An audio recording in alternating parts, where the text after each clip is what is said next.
નમસ્કાર ખેડૂત મિત્રો, હું ભૌતિક વેકરિયા બેક્ટો ફાર્મ કંપની વડોદરા વતી આપ સૌ ખેડૂત મિત્રોનું આજે જીરાના પાક નિદર્શન પ્લોટમાં હાર્દિક સ્વાગત કરું છું. આજે આપણે એક જીરાના ખૂબ સરસ એવા ફિલ્ડમાં આવ્યા છીએ અને જે ખેડૂત મિત્રોનું ફિલ્ડ છે આપણે એનો અભિપ્રાય લઈએ કે જીરામાં ગોલ્ડ માઇનર વાપર્યું છે તો એમને શું શું ફાયદા થયા છે એ પહેલાં આપણે એમનો પરિચય જાણીએ. શું નામ તમારું? શૈલેષભાઈ શામજીભાઈ શેલડિયા. ઓકે, તમારું ગામ?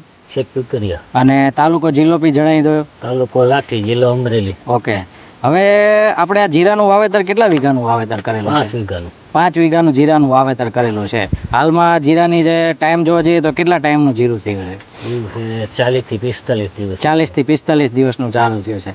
હવે જીરામાં પહેલા તમારે શું પ્રશ્ન હતો? જીરું થોડુંક નબળું હતું અને સુકારાનો પ્રશ્ન હતો. પછી આપણે ગોલ્ડ માઇલ બેક્ટેરિયા વાપર્યા છે. કેટલામું પાણી હશે અંદાજિત? ચોથું પાણી. ચોથું પાણી હતું. અને ગોલ્ડ માઇનરના બેક્ટેરિયા વાપર્યા હતા, કઈ રીતના વાપર્યા હતા તમે? એરડીના ખોળ સાથે મિક્સ કરી. ઓકે, એરડીના ખોળ સાથે મિક્સ કરીને આખા ખેતરમાં ઉડાડી દેતા હતા, ત્યારબાદ એમાં પાણી આપી દીધું. હવે ત્યારે જે જીરાની હાલત શું હતી? જીરું આમ લાઇટમાં નહોતું ને આમ નબળું ને એવું દેખાતું. ઓકે, મતલબ કે જોવું બી નહોતું ગમતું તમને, જે મજા જોઈતી હતી એ જીરામાં નહોતી લાગતી.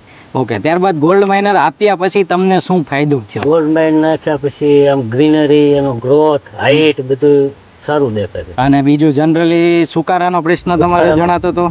સુકારાનો પ્રશ્ન બી ઓછો થઈ ગયો. ઓકે, અત્યારે જે જીરાની પરિસ્થિતિ જોવા જઈએ તો તમને જીરામાં કોઈ પ્રશ્ન જણાય છે ગોલ્ડ માઇનર વાપર્યા પછી? કોઈ પ્રશ્ન નથી દેખાતો. ઓકે, સારું જીરું. અને રિઝલ્ટ તમને ગોલ્ડ માઇનરનું કેવું લાગ્યું? સારું લાગ્યું. ઓકે, તો બીજા ખેડૂત મિત્રોને આપણે આ ગોલ્ડ માઇનર વિશે શું કહેવા માંગો છો? વાપરવું જોઈએ કે ન વાપરવું જોઈએ? ગોલ્ડ માઇન વાપરવું જોઈએ બધા ખેડૂતો.